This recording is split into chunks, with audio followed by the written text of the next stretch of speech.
মন্ত্রী থেকে মিনিস্টার, রিক্সাওয়ালা, ঠেলাওয়ালা কে কি করে এসছে সেটা তো আমাদের জানা সম্ভবও নয়। আমরা কত টাকা সার্ভিস দেব বা যৌনকর্মী কত টাকায় দেবে সেটা বাইরের লোক ঠিক করে দিতে পারে না। কতজন সুবিচার পাচ্ছে, সুবিচারের খবর কিন্তু কিছুই পাই না।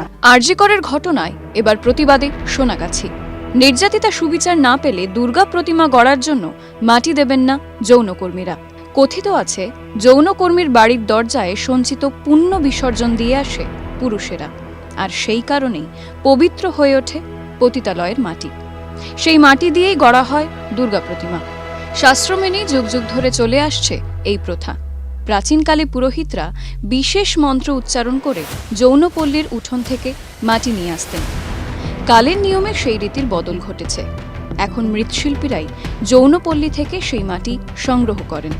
আরজি করের ঘটনার পর প্রতিবাদ স্বরূপ সেই মাটি না দেওয়ার কথাই বলছেন যৌনকর্মীরা।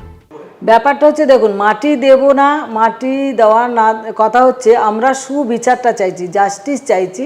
জাস্টিস হয়ে গেলে আমরা তখন মাটি দেব না নয় কেন? আমাদের পশ্চিমবঙ্গে বাঙালির সবথেকে বড় পরব হচ্ছে দুর্গাপুজো। আমরা সবাই আনন্দ করি।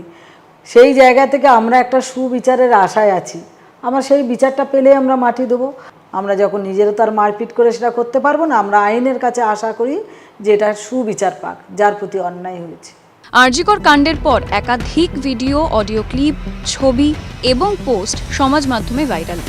এমনই একটি ভিডিও ভাইরাল হয়েছে যেখানে ধর্ষণ বন্ধ করতে যৌনপল্লীতে আসার কথা বলা হয়েছে। जो लड़की लोग बाहर जा रहे हैं वहाँ पर क्यों यहाँ पे हम लोग सेक्स वर्कर्स है तो। সেই ভিডিও যে শুধু দেদার শেয়ারই হয়েছে তা নয়, নেট নাগরিকদের সাধুবাদও কুড়িয়েছে। ফেসবুকে ভাইরাল হওয়া ভিডিওতে ওই মহিলার বক্তব্যের তীব্র নিন্দা করছে দুর্বার।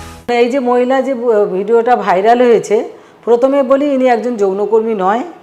ইনি কাজ করেন এখানে, একটা আমাদের সেন্টার আছে সেখানে কাজ করে। ওনার তো এই ইন্টারভিউটা দেওয়ার কথাই নয়। ওনার একরকম যৌনকর্মীদের অপমান করা হয়েছে।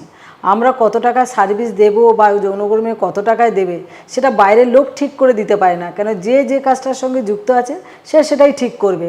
ওনার এই কথাটা একেবারে, উনি যৌনকর্মী নয়, আমি এটাকে সমর্থনও করছি না। একজন কমিউনিটি মেম্বার হয়ে বা কমিউনিটিদের সেক্রেটারি হয়ে এটা আমি সমর্থন করছি না। আরজি করের ঘটনায় ধৃত সিভিক ভলেন্টিয়ারকে জিজ্ঞাসাবাদ করে সিবিআই জানতে পারে সে অপরাধ করার আগে নাকি যৌনপল্লীতে এসেছিল, জানিয়ে ইতিমধ্যেই শুরু হয়ে গিয়েছে শোরগোল। থানা থেকেও ফোন আসছে দুর্বারের কাছে। তো যৌনকর্মীদের কাছে মন্ত্রী থেকে মিনিস্টার, রিক্সাওয়ালা, ঠেলাওয়ালা, সাধারণ লোক সমস্ত ধরনের কাস্টমার আসে, কিন্তু সেই কাস্টমার কে কি করে এসছে সেটা তো আমাদের জানা সম্ভবও নয়। আমি এটা খোঁজ খবর নিয়ে দেখছিলাম যখন কথাবার্তা হচ্ছিল, তো এরকম তো কেউ কিছু জানতে পারলাম না। কলকাতার ঘটনায় উত্তাল দেশ বিশ্ব। সাধারণ জনতা থেকে সেলিব্রিটি নিজেদের মতো করে সুবিচার চাইছেন সবাই। পিছিয়ে নেই যৌনপল্লীর মেয়েরাও। সুবিচারের আশায় যৌনকর্মীদের সংগঠন দুর্বারও।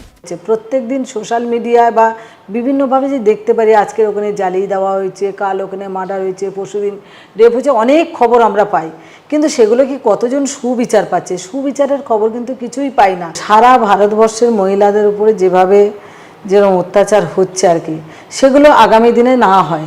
সুবিচারের আশায় কিন্তু বসে আছি। সবাই কিন্তু সুবিচার, জাস্টিস, আমিও একজন মেয়ে হিসাবে বা মহিলা হিসেবে চাই